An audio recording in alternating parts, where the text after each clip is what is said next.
आज भारताचे सर्वोच्च न्यायमूर्ती म्हणून अमरावती येथील भूषण गवई हे शपथ घेतील। भूषण गवई यांचं प्राथमिक शिक्षण अमरावती येथील काँग्रेस नगरमधील नगरपालिकेच्या शाळेत झाले।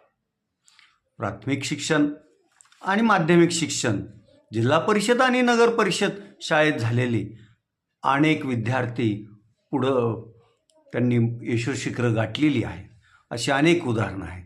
मात्र आजकाल पालकांच्या डोक्यात आपलं पाल्य इंग्रजी माध्यमाच्या त्यातल्या त्यात इंटरनॅशनल्स हे असलेल्या शाळेत शिकावा हीच इच्छा असते आणि तेथील शैक्षणिक फी पाहून त्यांचा उमघाम निघतो।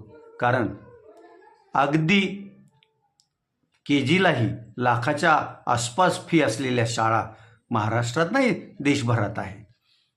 मग आपल्या नगरपालिकेच्या आणि जिल्हा परिषदेच्या शाळा योग्य शिक्षण देत नाहीत का, हाही प्रश्न आहे।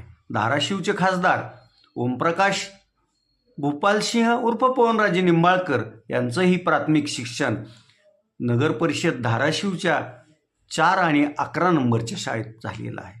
त्यावरून तुम्ही ठरवा तुमचा पाल्य कुठल्या शाळेत टाकायचं। आणि ही सोबत चित्रफित आहे ती आता CBSE पॅटर्न जिल्हा परिषदेनं पण स्वीकारला असून त्यांच्या शाळा आता कशा असतील हे दर्शवणारा हा व्हिडिओ।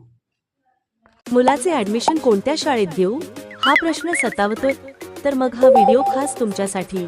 राष्ट्रीय दर्जाचा CBSE अभ्यासक्रम इयत्ता पहिलीपासूनच जिल्हा परिषदेच्या शाळेत सर्वांना मोफत शिकायला मिळणार आहे। येथील शाळेत उच्च शिक्षित, अनुभवी व समर्पित शिक्षक आहेत जे आपल्या मुलांच्या उज्ज्वल भविष्याचा पाया भक्कम करण्याचं काम करतील।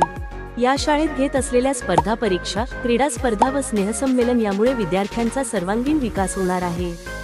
त्याचबरोबर विद्यार्थ्यांना मोफत आहार, मोफत गणवेश, मोफत पाठ्यपुस्तके हे फक्त जिल्हा परिषदेच्या शाळेतच मिळतात। येथे केवळ पुस्तकी ज्ञान दिले जात नाही, तर नैतिक मूल्यांचे शिक्षण देखील दिले जाते। तुमच्या मुलांच्या शिक्षणाचा विश्वासार्ह पर्याय म्हणजे केवळ जिल्हा परिषदेच्या शाळा होय। तर मग विचार कसला करताय? आजच गावातल्या किंवा जवळच्या कोणत्याही जिल्हा परिषद शाळेत तुमच्या मुलाचा प्रवेश घ्या व निश्चिंत व्हा।